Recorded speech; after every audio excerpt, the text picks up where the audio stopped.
that when you were 8 or 9 years old, you heard Daft Punk's Around the World, and that was an inspiration to you to start making music. True? You're nodding your head. It's very true. I knew exactly where I was at the time. It was Animac who played it. I was 9, 8, or I don't know if I was 8 or 9. I think I was 8. No, 9. It had to be 9. And I couldn't believe what I was hearing. It was the first I'd heard Daft Punk's music on like adverts and Subliminate. Like I've heard it one more time by that point and all these other songs, but that was the first time I knew I was listening to Daft Punk. Yeah. So, it blew my mind. And the beauty of that moment was this was just as YouTube was coming about. And even in my adolescent brain, it was like I was processing that there was this a world out there that I could tap into. Yeah. With having information like that. That's I remember true. that blew my mind because I knew that YouTube was something new, but I also knew that it would be something that lasted as long as it has, and like a total different. I mean, that's where I actually made the majority of my tastes and like continued making music, because after hearing Daft Punk, that's what made me want to sample music. Yeah. So I used to go sample hunting when I was really young, like 10 and 11. That's so cool. My brother would use his software to make his own, like, it was very Scottish, like happy hardcore, like heavy music. And he was making that on the family laptop anyway, so I was hearing all this stuff from Daft Punk, and that software was already there, and I could rip songs from YouTube, like go and dive. I was also trying to look, there was a point where like people would put up the samples that Daft Punk used, and through that I would try and find, like I'd find an artist. One of the artists I found from Daft Punk is George Duke, who they sampled for Digital Love, I'm sure.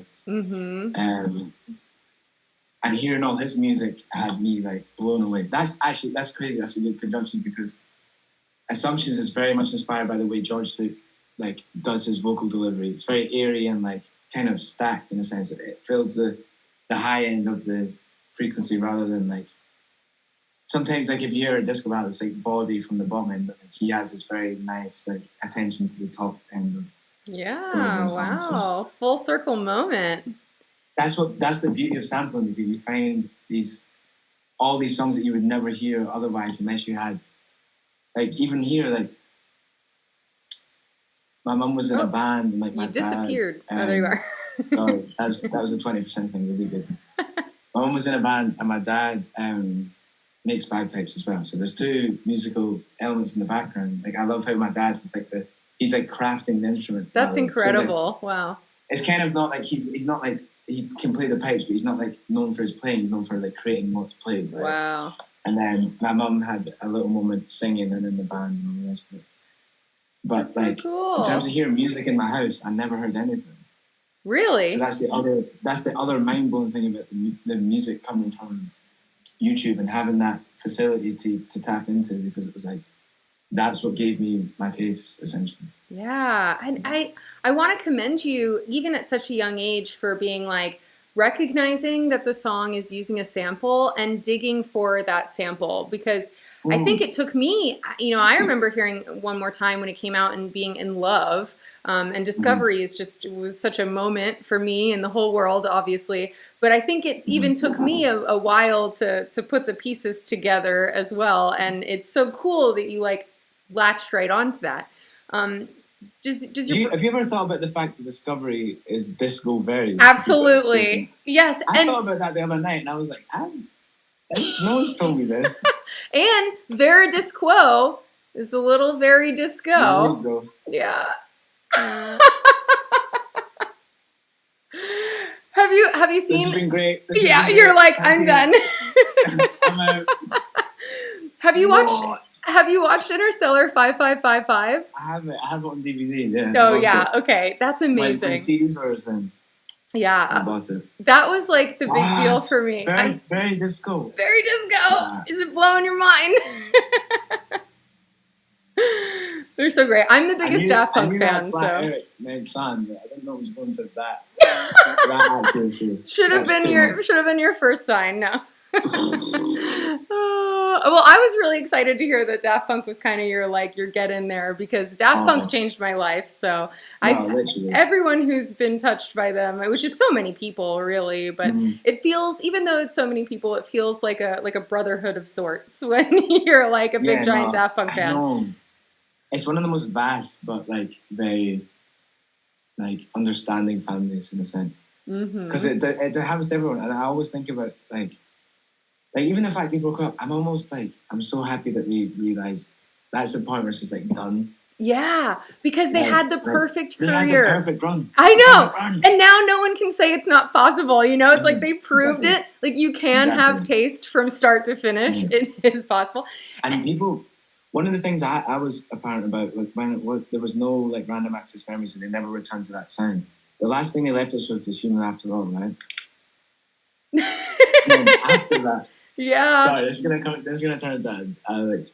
Look, I'm here for the conspiracy shit. Let's go for it. Let's dive deep. so like people like Human After All, like very experimental, very rock based, and it's like, all right, yeah, but it's not Discovery, which is like perfectly glossy pop. Everyone was kind of very much inspiring to my like the music, like Duo and Assumptions. That's all in reference to that. Right? Yeah.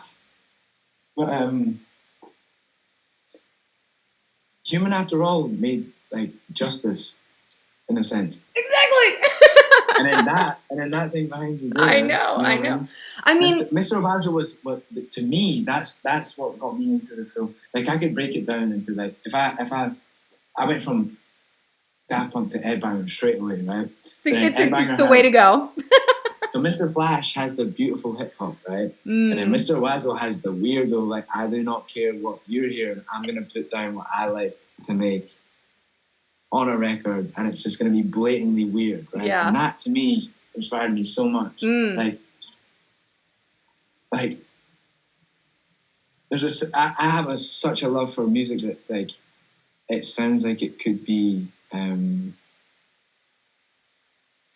a perfect song, but they've decided to make it bizarre. And it's like you spilled something on it, and it just made it go a little like. This could be amazing, but no, this is for the people that are ready to like enjoy it in this ugly format. You know what I mean? Yeah. I remember playing a festival in Marseille, and it's the first time I'd ever seen Mr. Oizo, and this is when he put it all wet and all that stuff. Oh yeah.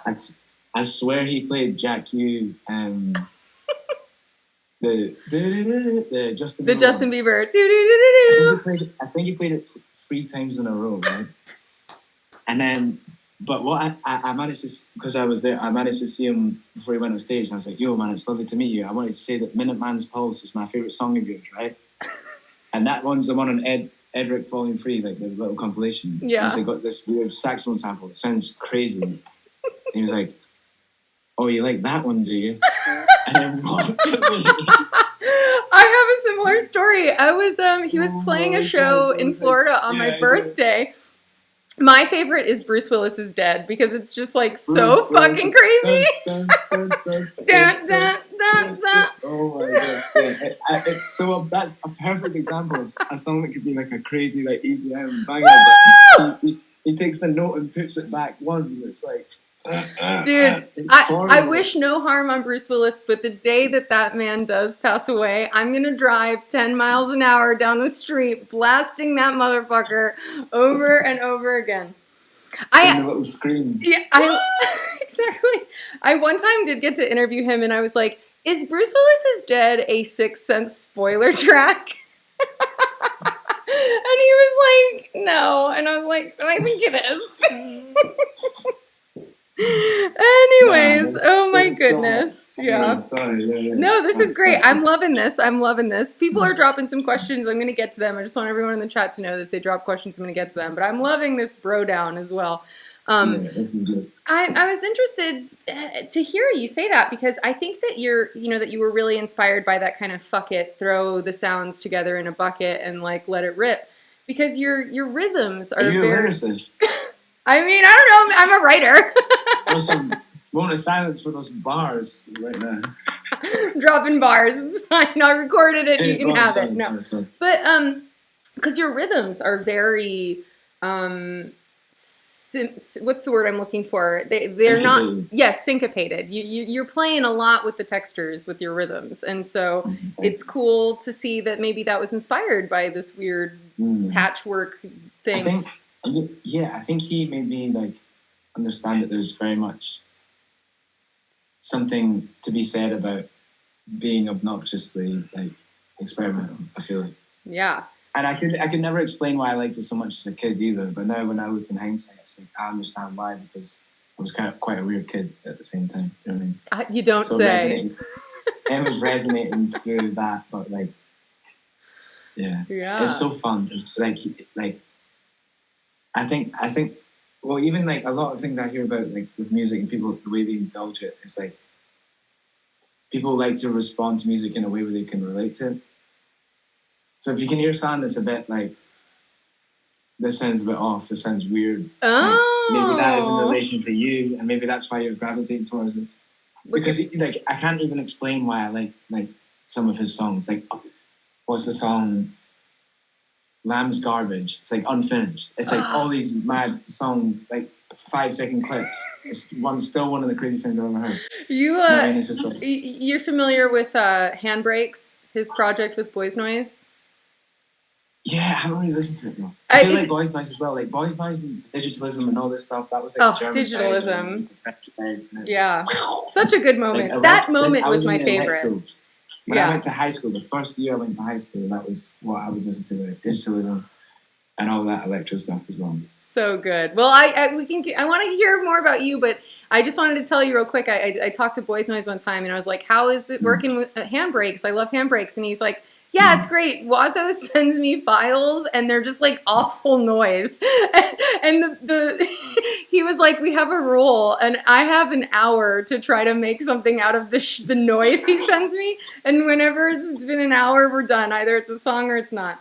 Oh my God, that's amazing. I could only imagine what the trash can bag is that he sends over. There's going to be some madness in there. Yeah. Are you aware of Stereosmo before we go on? Ooh, yes. Although I have to say, I'm not as intimately familiar, but like, yes. When I hear it, I really like it. Fix. Cat, you need to fix it. I will fix it. I will fix it. Like, Stereosmo is... I will just dive right in, yeah. Yeah. Mosaic, I'm sure you saw. Okay, I will. Let's talk about your